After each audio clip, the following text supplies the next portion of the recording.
The digital world is, well, it's getting weird. It used to be that brands and creators were the ones telling the story. Not anymore.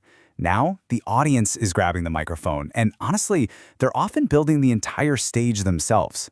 So, how do you even operate in a world where you're not really in control of your own narrative?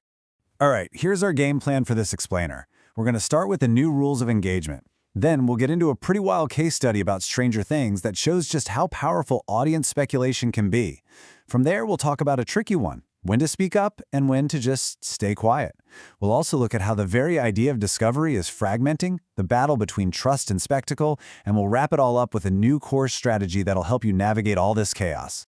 Okay, let's dive right in. Section 1, the new rules of engagement. Look, before we can even talk strategy, we have to get our heads around this fundamental shift in power that's happened online. That old playbook, the one where you carefully craft a message and just broadcast it out, yeah, you can pretty much toss that out the window.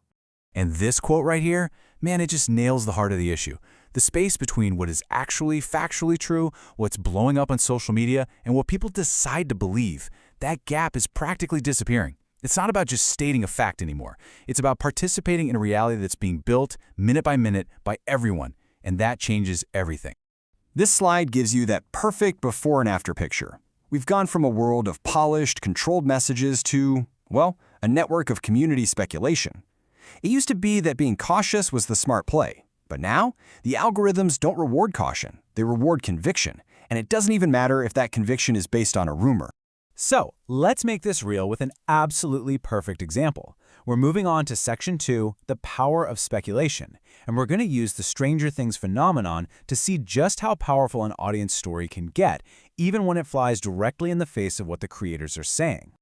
You might have actually seen this go down.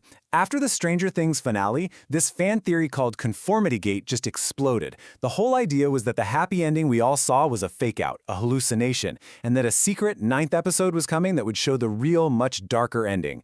It got so big that when Netflix and the creators came out and said, no, that's not happening, a lot of fans just refused to believe them. The story the fans created together was just better than the official one. And this is how it happens. It's a three-step process that turns a tiny spark into a wildfire. First, you've got the hunt for clues, where fans basically become digital detectives, going frame by frame.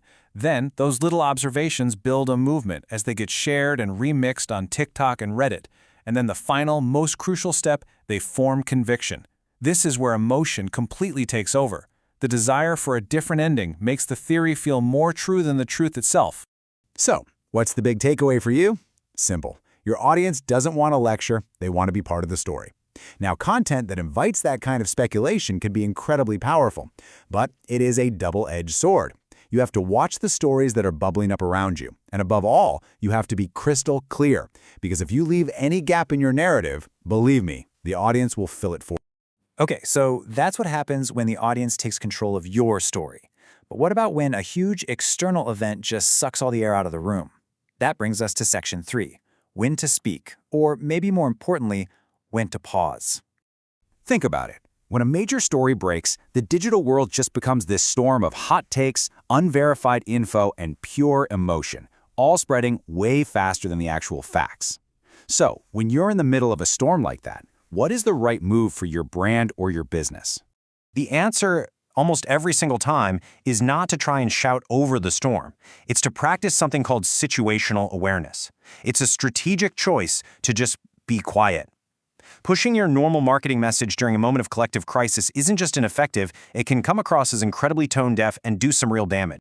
The playbook here is pretty straightforward, but it takes discipline. You have to slow down. You have to fight that urge to share something before it's verified. And you have to ask yourself the most important question, is my voice actually essential to this conversation right now? And 9 times out of 10, the answer is no. In those moments, silence isn't weakness. It's a smart, respectful, strategic choice. All right, so we've talked about how stories get built once people are paying attention. But how do they even find you to begin with? That brings us to our next section, discovery is fragmenting. The path to your doorstep isn't just one big highway called Google anymore. And check this out. A recent study found that more than a third of people are now starting their search with AI tools, totally bypassing traditional search. And why? Well, think about it. They're just tired of digging through ads and SEO-stuffed articles to find a simple answer. For them, Google is no longer the only front door.